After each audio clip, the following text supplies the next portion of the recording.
Hi there, welcome to the I Ching Cafe. My name is Belinda Dubston, and thank you for being here with me for our weekly I Ching forecast for the week commencing the 20th of July 2026.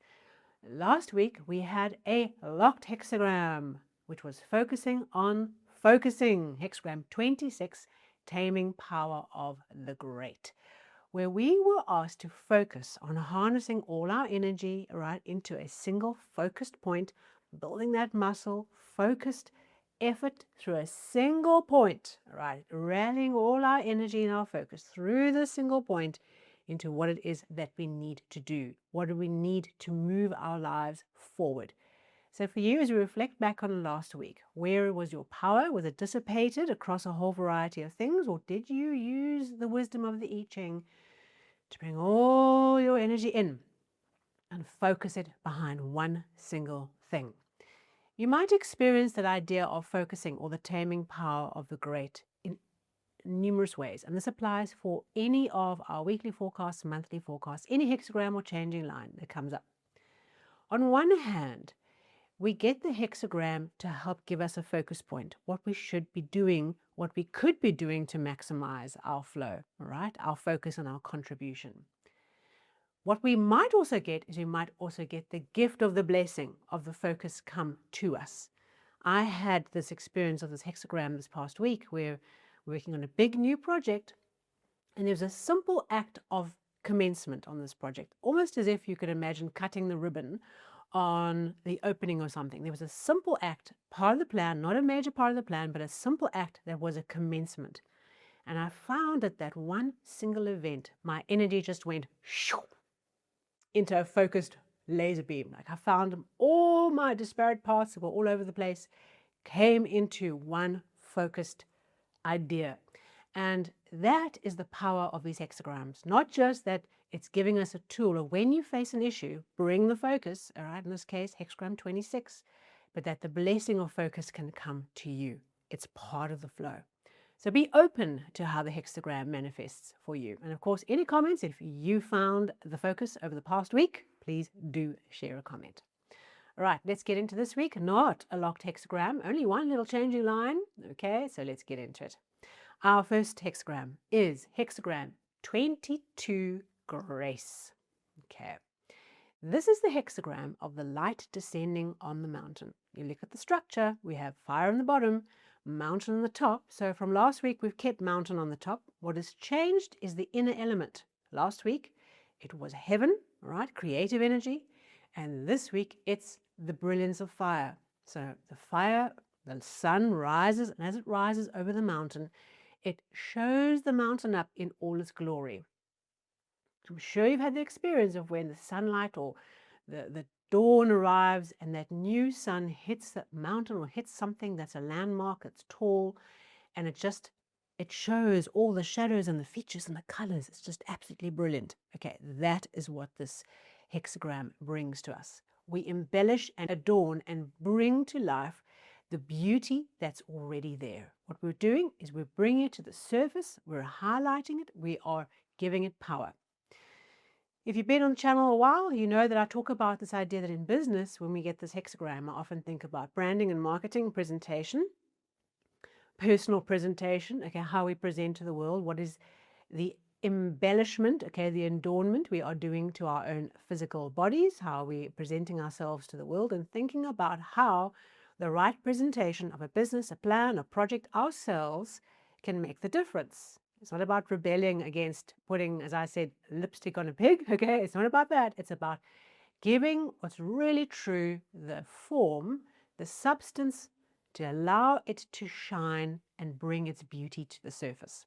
So this week, we're being asked to pay attention to how we present something, whether that's a business idea, it's our home, it's ourselves, it's our thoughts. What are we presenting? How are we packaging and bringing to the surface the inner light, the inner substance that is already there? How do we make it beautiful? So there's something here where making it beautiful is a powerful part of our development this week. It is easy to think that the embellishment, adornment, beautification, all right, the enrichment of presentation is irrelevant. This hexagram brings us the awareness this week that that is not the case. There's a process here where we are being asked to make some choices around how we bring the idea to the surface, the seed to the surface, right? How do we manifest and present what it is we're trying to do? Our thought process is being adjusted and developed this week around that. And be conscious of where your thoughts go this week. Okay, where do we think that's not important to how we present it? It must have substance on its own. How we present it is irrelevant. Where you find those kinds of thoughts coming out about yourself or a project or something you're making, okay, this hexagram says think differently. Understand how important appearances are, not to fake them, but to allow your true value of the situation, of the project, of the thing you've made, okay, your creation, shine brightly. That's what we're doing this week. And we're letting the energy of hexagram 22 transform our thinking on presentation. One changing line in the 4th position.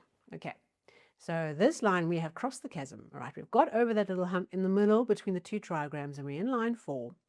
And this line 4 says we face a little bit of a quandary this week. The path we choose, how to express the idea. Okay, whatever it is that we're presenting, whether it's ourselves, a project, a concept, our home, whatever it is we're presenting, we have a choice to make. We can choose the grace of brilliance, okay, of bright light shining. We can choose the grace of simplicity. These are kind of the processes we're going through. We're wrestling with something. How do we tackle this thing? What is the right path to deal with the situation? So bear in mind, we might face a decision path where we get a little stuck trying to work out what to do. We are doubtful, all right? We are unsure about which path, left or right, to take. Brilliance and shining brightly or simplicity. And along comes what the text refers to as a white-winged horse, okay, which I would imagine would be a Pegasus, right? And this white-winged horse comes, and the white is symbolic of simplicity. So in a way, the arrival of something, whether it's a person or a situation or a blessing or an opportunity, this white-winged horse comes and brings us the awareness that actually the simple path is the best path. There's also a reference in the text that this kind of opportunity for marriage and connection comes, and we must see it not as an outlaw, but as an alliance, as a marriage partnership that's come to bring us a blessing. So there's potentially 2 facets of this week that we can work with this changing line. One is we face this decision point. Should we go loud or should we go simple? Okay, I'm paraphrasing what brilliance means, but brilliance can be about shining brightly, full glory, right? That's a way we can present something. Or we can present something really in a simple way. No weird, paraphernalia around it, just simple presentation of the idea. And the help comes to bring us an awareness of which one is appropriate. The I Ching seems to be biased and says it's not an equal choice. Simplicity is coming. And then the second part of that changing line is stay open to where the help comes, the alliance comes, the connection or the opportunity to connect and move forward comes. This is not someone who's coming to steal your stuff. This is someone who's coming to help. So just be aware of where that person arrives and where we have this inherent stress about it's an outlaw. Okay. No, it's a helper. Okay. Obviously, have your critical faculties alert. Not everyone in every situation, for every person who's heard this episode, is going to have a helper. You just use your critical faculties. But where you feel like someone's coming to take from you, just double think that, check your consciousness around that, because it might not be that. It might actually indeed be the help that you've been praying for. Okay.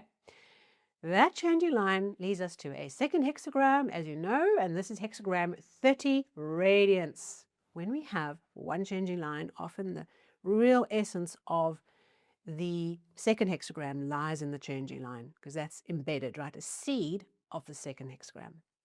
So radiance is the bright sun, doubling of fire, shining brightly, the beautiful big campfire around which everyone is bonded to. What it's asking us is to shine brightly, which is quite interesting because the choice in this changing line is, should I be exuberant and brilliant, okay, which would point to hexagram 30, or am I simple, simplicity and focus?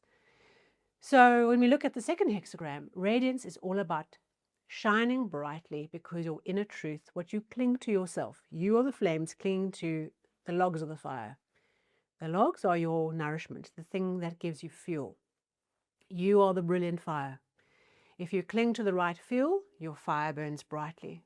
If you cling to the wrong fuel, wet logs, all right, not good. Shh. Okay, not good.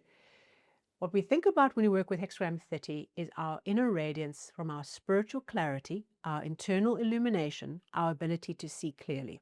All right. So there's an interesting second aspect to this week where we're being asked to not just be clear and to have absolute clarity because we are clinging to the right fuel, right?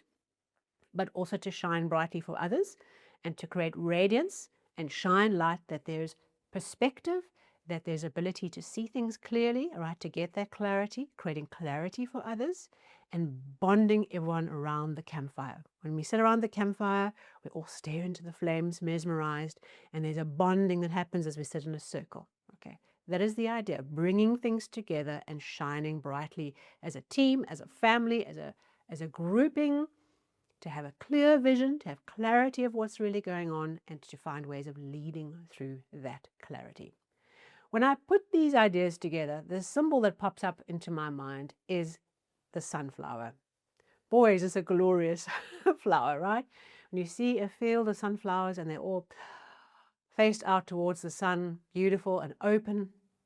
For me, this symbolizes this perfect blend of grace and the beauty, light shining on the beauty that's there, the color of the black of the seeds and the yellow-orange of the petal. It's just magnificent. And this radiance, okay, shining brightly for others. You cannot possibly feel worse when you look at a sunflower. When you look at a sunflower, it's like that flower has absorbed all the light and is radiating it back to you. And this is something that we can take away as a symbol for the week. How do we absorb the light? What is our process, our fuel that we are drawing on, right?